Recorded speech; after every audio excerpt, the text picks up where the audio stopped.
started, and I'll just let Audrey introduce herself and then start. Okay. Well, good afternoon, and thank you for letting me join you. Not only has my partnership with the Nelson through BTS been just a huge, tremendous, wonderful thing in my classroom, I feel like it's really opened my eyes. I've never felt so comfortable around the museum, and neither has my 5-year-old daughter. She's getting to know the place pretty well, too, because of this. So this has been a real joy for us. I have been teaching for 10 years.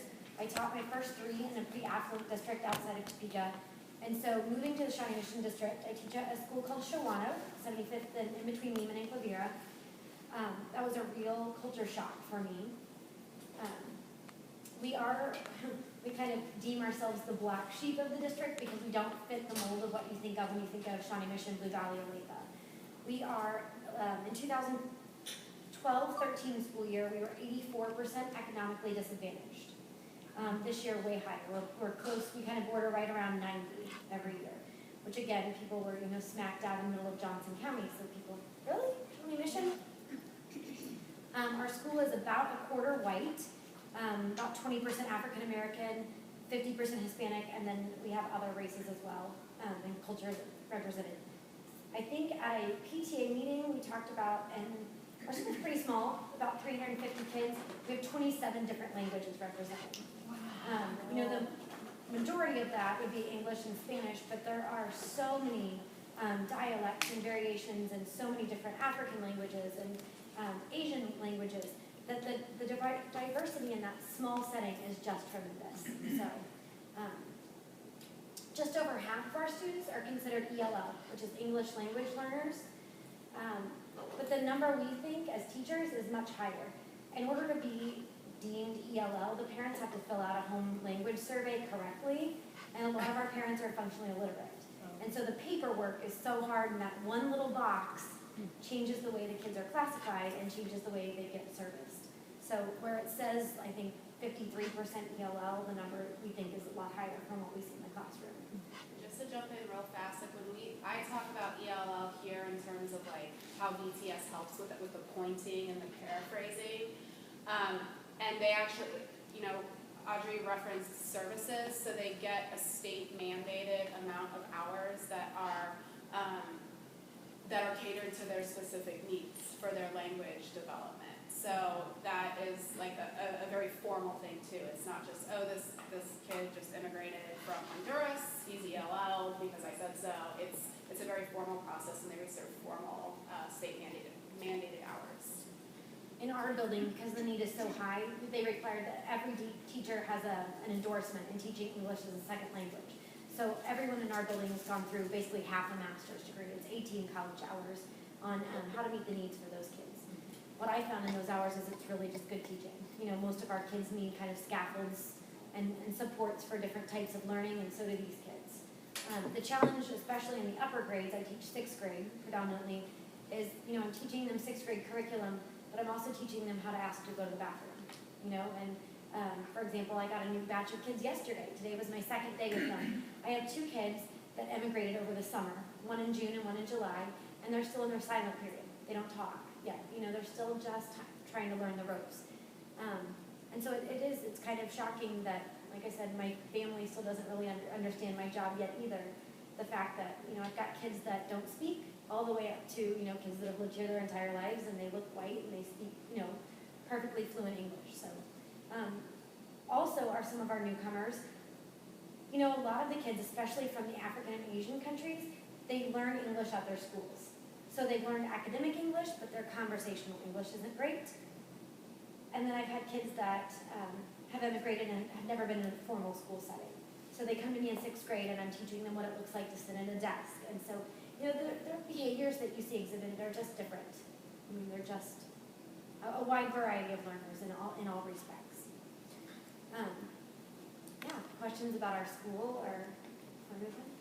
Do you draw from the whole students with these particular kinds of needs, or is it a neighborhood? It's just a neighborhood. Actually, Shawnee Mission used to do what you're describing earlier, a center model, where certain schools were designated to be the ELL centers, and kids were bused out of their neighborhood to those specific schools. But across the district, the need is so great. Now there's just endorsed teachers in every building, so kids attend their home school. For us, that area at 75th and Quivira is mostly low-income housing. It's apartments all around there. And so like one building will be, again, it sounds so stereotypical, but it really is. Like there's an Ethiopian building, there's a Kenyan building, there's a Nigerian building, because a lot of them sponsor families to come over and support their families. And of course, you want to be with people from your own culture, so they're very segregated within those apartment buildings, but they all are neighborhood kids. How many students do you have in the classroom? I have 21 this year. Do you have a helper? You gotta love state funding. We used to have one at every grade level, but now we have 2 for the whole building. So, Oh my gosh. so they just go where the need is. When we have those newcomers that don't speak, we try and spread the aids out pretty thin. Yeah, state funding has cut us pretty stringently lately. Okay, so with regards to just, like I said, in our building, about half of the kids know and speak English just fine. But within that, there's also different academic challenges. I just finished up another master's in May, so I'm fresh off, and language study is just, it's my thing. I find it really fascinating.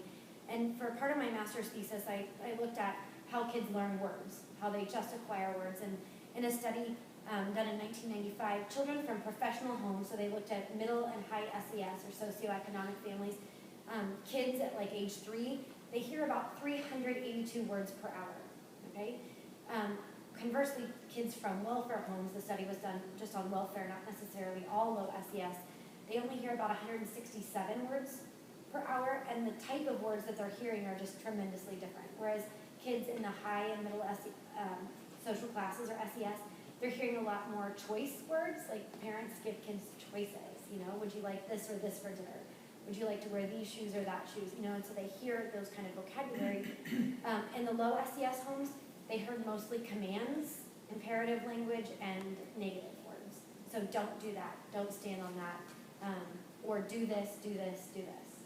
So the types of words that kids are hearing, the difference there in language acquisition is about 600 words per month. So when you think of a 3-year-old, the discrepancy being that many words, by the time they come to school or by the time they hit me in 6th grade, the language difference is just incredible. And that's where I'm going to throw in a BTS plug.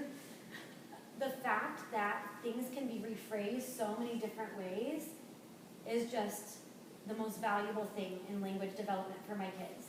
So when they say, oh, that guy is wearing a hat, and are rephrasing the fact that we can name it as a beret or give it a specific name, the kids latch on to that far more than I ever could teach them the different types of hats in a classroom. Does that make sense? I mean, VTS is just so rich in language for them that, I just finished my advanced training in VTS, and I've just been the school's been apart for 2 years, and I've done it in my classroom just for 1. But in 1 year, you absolutely see the difference that it makes for kids with regards to vocabulary. And I'm going to jump in there just a bit to talk about this further, because I know vocabulary is something that you guys have always been aware of in your touring. I know that there has always been a vocabulary section in all of your tour documents in the past, but there's a big difference between kind of like telling a kid a word and its meaning versus a really authentic experience in which they're having a conversation, they're bringing their own thoughts and their own observations and ideas to it, and then you're just latching on to what they said and giving them a new word.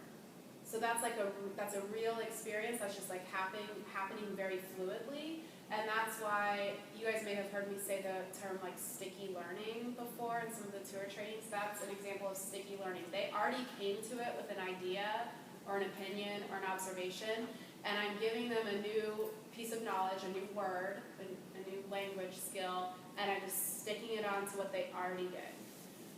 So that's why, vocabulary obviously always important, but it's really nice in the conversational model, VTS, and in other just conversations because it's so natural. Also, we were talking about this earlier, but Audrey said, the difference in the types of words they're hearing. So lower SES is getting like really directive, kind of more harsh words or phrases or whatever, and higher SES might be given choices and things like that. And we talked about how when you paraphrase, you're modeling respectful tone, right? You're modeling respectfully so you're giving them not just a new word, but you're giving them a new way of how to engage with another person. In fact, at lunch we were talking, I had a student, I asked her to work with an adult, and she told me no. I was like, okay, well, why not? I had to figure it out. And she goes, because her breath is off the chain. I said, okay, you're gonna have to explain that to me. And she was like, it is just rank. And I said, well, you still have to work with the person, but I mean, just the types of language and the fact that it was just so frank and open. Whereas I, in 6th grade, would have never told an adult. It's just our experiences. I would have been absolutely mortified to tell an adult something like that. I mean, just their frankness and openness, because that's the way they've been spoken to. So it's just honestly normal. She didn't mean anything rude by it. She's actually a really sweet kid. I've worked with her in the past, but didn't think anything rude of it. It just, that frankness and straightforwardness is natural. We work on that. So I have a question for you, Audrey. These students coming from different countries and different cultures, and also different and economically disadvantaged social statuses, that really affects you in the classroom. But I know you've been here to the museum before with your students, and so how do some of those issues come into play when you're in a place like this, or any other really large institution in which there's a different kind of code of behavior, so to speak? It's really great. No, like I said, every kid acts differently, and not knowing why, I used to really think that my 6th graders were out to get me. When they misbehave, they are just trying to make my day terrible. But realizing, that their experiences are just so different than mine. So Ruby Payne wrote a book called A Framework for Understanding Poverty, and that was by far the best book that I could have read about it, because I had the desire to fix these kids. Does that make sense? I wanted to be this bleeding heart that went in and made everything better for them, without realizing that their experiences are just different than mine. They're not worse. They're not better. Do you want me to say that name again? Yes, please. Ruby Payne is the author, and the book is called A Framework for Understanding Poverty. The book has this really fun, I thought it was really interesting, a kind of quiz. And it was like skill sets that we all possess. And one of them was it's a checklist of 20 things that people traditionally from poverty know how to do really well. And I think I could do one of the 20 on the list. And then there was a middle class list, and it's like, how many of the 20? Amazingly, I could do all 20 there, and they were things like, you know how to enroll your child in soccer lessons if they want to take soccer lessons, or you know how to sign up your kid for dance if they want to take dance. And then there, the upper class one is, can you do these 20 things? And I was like, oh, well, I can only do 2 things off the list, and it was pretty obvious how I grew up based on that list. And it just shows that our experiences are so different. So when you pile all these kids in together, every year we take the kids to the symphony, and we have to kind of pre-teach what does it look like to go to the symphony, because they don't know. And it just is a really good reminder. So when a kid, if you're facilitating a discussion and they're turned around from you, it just might be their first experience, with art or in a museum. In my work with behavior, we find that kids like to be offered a choice, because a lot of the kids haven't been given a choice, that is by far, instead of that directive, they want an option. So can you sit here quietly while we have this discussion, or would you prefer to stand quietly? And framing it as a choice, that way when you see a kid fidgety or they're turned around, by giving them that positive choice, not only are you telling them that you're not wrong, I'm just providing, I'm still giving you some leeway here, but you're also telling them what is the proper thing to do. It's either standing or sitting quietly facing my way. Does that make sense? So when you're seeing those misbehaviors, the best thing to do, or just not even misbehaviors, but when you see a kid not doing what you expect them to be doing, framing it as a choice. Would you like to participate in this discussion, or would you like to sit back and listen to your peers talk for a while first before you get comfortable? Just framing it in a way that they know what the expectation is. A lot of times that, again, they're not out to get us. They're not trying to ruin my day. But a lot of them just don't know what is expected in these different settings. And I'm going to jump in here again.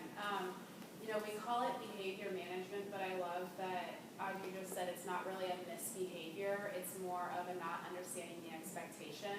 So that's why I talk a lot about setting your expectations, because if you do, then they can be successful, right? And also, you know, like, we are so used to this space. We spend so much of our time here, but most people don't. And it's a very different place. It's huge. It looks like a mansion.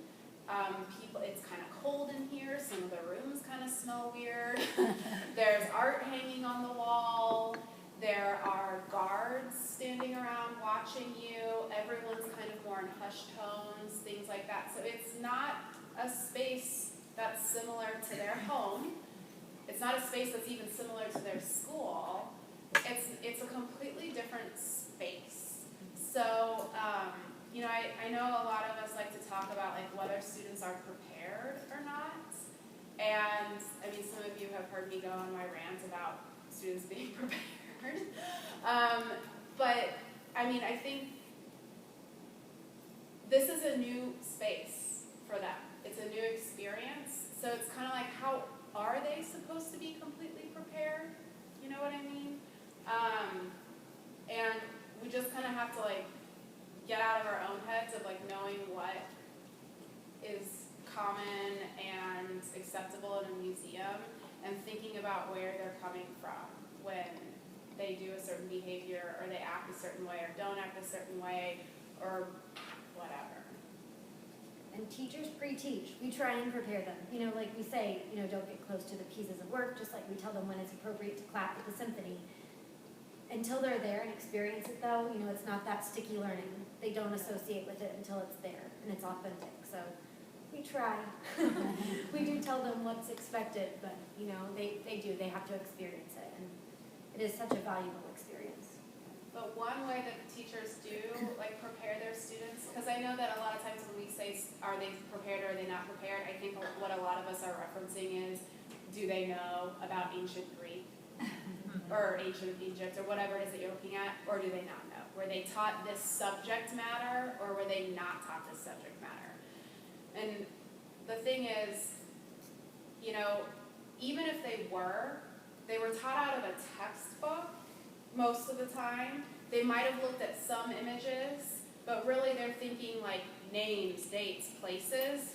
They still didn't have that experience with art. So they might have like been taught a whole bunch about ancient Egypt, but they've never had an experience like looking at and gleaning things from an artwork. So that is still new. And teachers, like, especially with these new tours, what we're stressing is thinking, how they're engaging with the artwork, how they enter an artwork. And teachers do teach that with books and with math problems and things like that. They teach those thinking skills. So in that way, the students actually are really prepared. And if that's what you tap into, then they will have a successful visit. Well, I'm not trying to jump ahead into your reading, but you know, in the article, the How Poverty Affects Behavior and Academic Performance, when it listed, and I've read your readings as well because they're fascinating, but when it lists the emotions that are taught, I don't know about you guys, I was completely shocked. I do not ever remember being taught empathy. I mean, that was the expectation for me at home, but you know, we have a part of our curriculum, and it's called Second Step, where we really do, in 6th grade, I'm teaching the kids how to be empathetic for each other. And to show empathy and compassion and forgiveness and all of those things. And so, yeah, ancient Greece may fall by the wayside. That sounds terrible because I love ancient Greece and I love ancient Egypt, and that is a part of our curriculum. But my main focus is teaching these kids on how to be human beings and citizens and readers and thinkers. And it's tough. It is very tough. How do you go about teaching empathy and being good citizens? Well, empathy, we talk about, it's a multi-step process. The first process is we teach them to recognize an emotion that someone else is exhibiting. So how can I tell that you're upset? How can I tell that someone is angry? And we study facial features. And we study body language and words and tone of voice. And we practice reading that in each other and role modeling. And how does it look when I'm angry? You know, and so the first step is recognizing that emotion. Second step is, what does it feel like when I'm that way? So what does it feel like inside when I'm angry, mad, upset, whatever? And then the third thing is teaching them to do something about it. So if I see that you're upset and I know how terrible it feels to be upset because I have been upset, what can I do to help you? So it's a multi-step process. Thank goodness for a curriculum, because like I said, I don't have, to me it seems so natural and innate, and it's not. It is something that's been taught and instilled in us. So like I said, when that takes up so much of our day, it's a balance, and it's a very tough balance. So like I said, BTS offers so many rich experiences with the social studies and the sciences and the language that they wouldn't get otherwise. But also thinking about empathy and like emotions like that need to be taught in BTS, like you're inviting everyone's perspectives, because another part of empathy, of course, is recognizing that other perspectives are possible, and then, listening to them and trying to see their point of view, and that's what BTS is asking them to do, right? Everyone gets a chance to say what they're saying, and then they really dig into those thoughts by saying, what do you see that makes you say that? So that people are explaining my point of view, and you're listening to my point of view and my reasons. So we might not be doing this explicitly to teach empathy, but it's cool because it supports it. My biggest takeaway from everything, either through the readings and BTS and just experiences teaching, is just that their experience is different than ours. Like I said, I went in to try and fix them, but they have really rich home lives. They're just completely different than what I'm used to. And, whenever I say anything that even comes across as condescending or negative, they're very quick to defend their families and their home lives. And it's a really quick slap in my face, like, what am I doing? These are their families and their homes. And I would get really mad if someone offended my family, And so their experiences are just so different. And like I said, their misbehaviors aren't that normal. It's the lack of instruction in what it should look like. And so by offering that choice, it really can help in environments like this.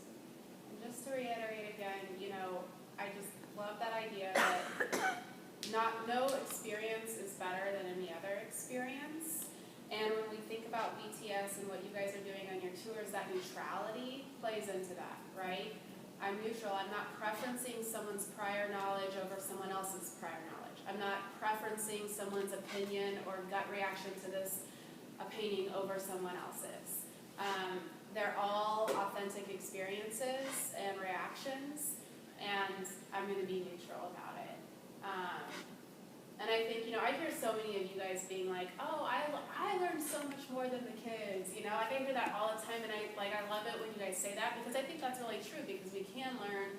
It's not just information that we're learning, it's like new ways of interacting, it's new ways of connecting things, connecting an artwork to an experience. And so, I think, kind of going into that with that attitude that this is a different experience that this child is bringing, but not a worse experience that this child is bringing, is a good thing to remember. Does anyone have any questions? How do you feel about cell phone usage? We talked about cell phones earlier. Should I give you the reference? What we were talking about is some teachers whine and some teachers don't, and that we're to embrace the use of cell phones within parameters of usage. Yeah. We were mostly talking about older kids, but she has sixth graders, so a lot of sixth graders have cell phones, and how that we can engage that interest in meaning making with them, if it's okay with the teacher.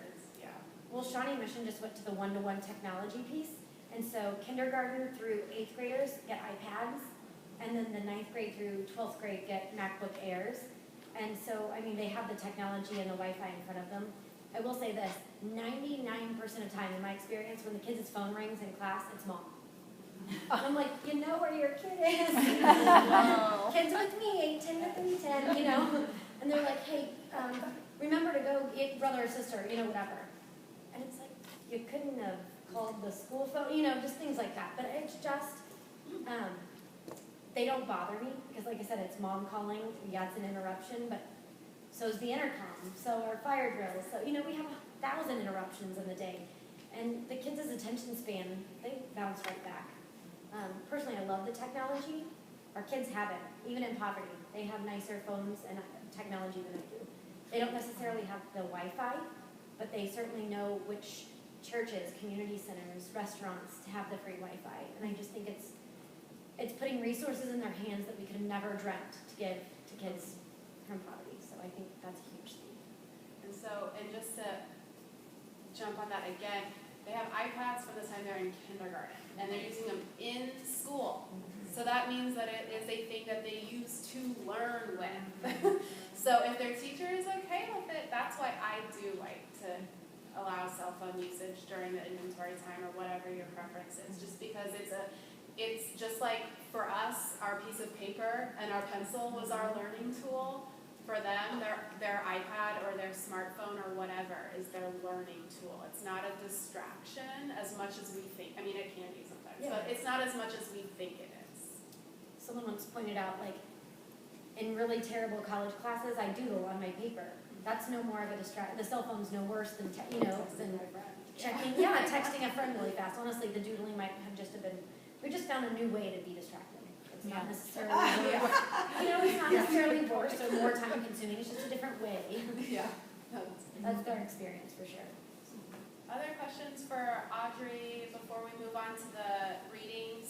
And just to, she kind of mentioned this, so their school is in the Thinking Through Art program, so her students, we come in several times throughout the year and do BTS and writing lessons with them, and then they come to the museum. So, and she's been trained and does BTS in her classroom on her own time when the museum isn't there. So, any other questions for Audrey about art conversations and what that does for her students or anything having to do with the... I have a question. How often do you do BTS on your own? You're really independent. Every Tuesday. So once a week? They get it every For Tuesday. how long? 30 minutes. I'm trying to cap it at 30. Honestly, my kids are very reluctant writers, obviously that's the last piece of language you get. They're very reluctant, but there are some pieces like Lynch Family we BTS last year, they could have sat and written for 30 minutes. Just the writing piece, and they wanted to continue. And so I'd say, take your notebooks home and write. Because, images are so rich, and it just puts these ideas in, and even if they can't get them out in a perfect sentence, they just have the content to write it, and it's really exciting. And are most of you said 6th grade, and that means 11 years old? Is that pretty much what you have? Thank you. Thank you guys so much for having me. This has been, like I said, a really rich experience for me. So Audrey came and talked to the June and July training, and Helen's recording so that hopefully we can use it in future trainings. When the students have come to the museum, or when the museum person comes, so it's a different experience with a different person, their classroom teacher.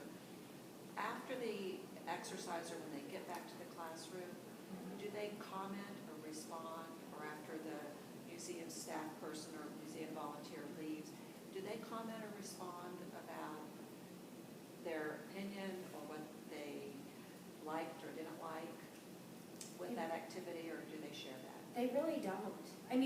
They look forward to it. If we don't have BTS for some reason, like we have an early dismissal day, they will know. Yeah. They certainly miss it, that's for sure, and they enjoy it. But we really, once we end the discussion, we just move right on. So. It's kind of like a normal part of their teaching routine. I will say this, I do, another benefit is just the fact that I see kids using the evidence-based, even I predominantly teach the language piece and reading and writing, that I'll see them, before they couldn't find, they would say, well, I think that main character is mean. Okay, why? But now I know what to ask. I'll say, well, what did you read that makes you say that character was mean?